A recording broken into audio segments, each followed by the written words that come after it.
Olá, pessoal. Vamos começar agora a nossa videoaula 7. Essa videoaula vai trazer para a gente, no conteúdo de física, um reforço do conteúdo presencial, que a gente chama de índice de refração, é o primeiro passo no caminho da ótica que a gente vai trabalhar agora, tá?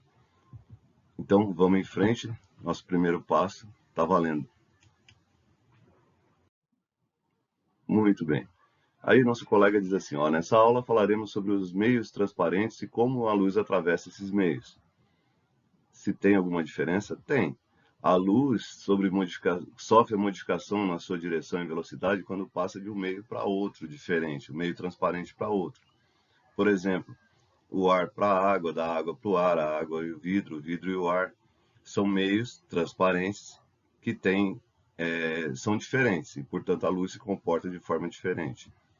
Então, vamos ver uma representação de um sistema ar-água. Então, vocês vejam, tem um meio 1, chamado de meio 1, ar, e o meio 2, água. Vocês já viram isso em aquário, num rio. E a superfície de separação, no caso aí, colocado como uma linha reta, que separa os dois meios. Antes da gente continuar esse assunto, vamos conhecer um conceito chamado índice de refração. Tá? Muito bem. Considerando ainda o mesmo processo anterior, o mesmo desenho, né? O que a gente chama de a luz, o raio de luz, ele viaja em linha reta. Essa velocidade da luz é conhecida, sim, é verdade. A velocidade da luz, quando no vácuo, que é aquela mais comum que a gente está acostumado a falar sobre ela tem um valor que atinge aproximadamente 3 vezes 10 elevado a 8 metros por segundo.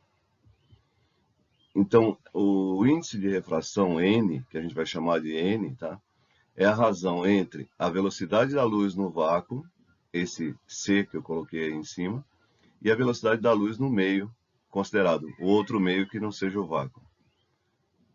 Bom, isso é assim, ó. O índice de refração aqui, ó, N, terá a velocidade no vácuo dividido pela velocidade no meio.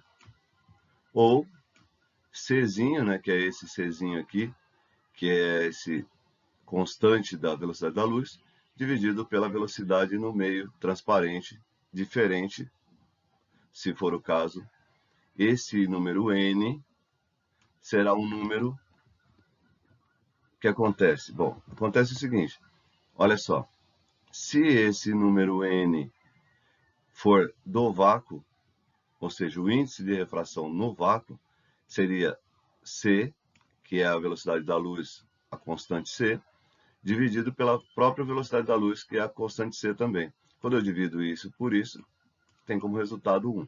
Então, podemos ver que o índice de refração do meio vácuo é 1. Geralmente, usa-se o ar também com esse mesmo valor, tá? Para facilitar para a gente. Em qualquer outro meio transparente, o índice será maior do que 1. Porque quando você faz uma divisão, se o número abaixo é uma velocidade menor que o número acima, esse resultado dá sempre um número maior que 1.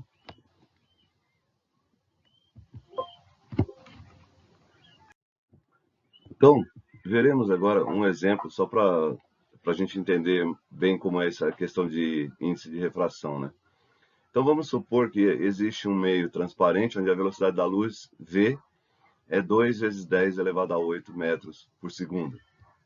E lembrando que a unidade da velocidade da luz no vácuo é C igual a 3 vezes 10 elevado a 8 metros por segundo. Isso, então para fazer o cálculo basta usar a fórmula. Que fórmula? Esta fórmula. Índice de refração do meio, no caso aqui o índice de refração N, é a velocidade da luz no vácuo C dividido pela velocidade da luz no meio. Utilizando os valores que foram dados, 3 vezes 10 elevado a 8 para C, 2 vezes 10 elevado a 8 para a velocidade V aí no caso. E fazendo a divisão 1,5. Isso, assim mesmo, sem unidade de medida. O índice de refração não tem unidade de medida. Muito bem, pessoal. Chegamos ao final dessa primeira parte dessa aula. Fiquem atentos que na próxima aula veremos os dióptros planos. Até a próxima. Valeu, gente.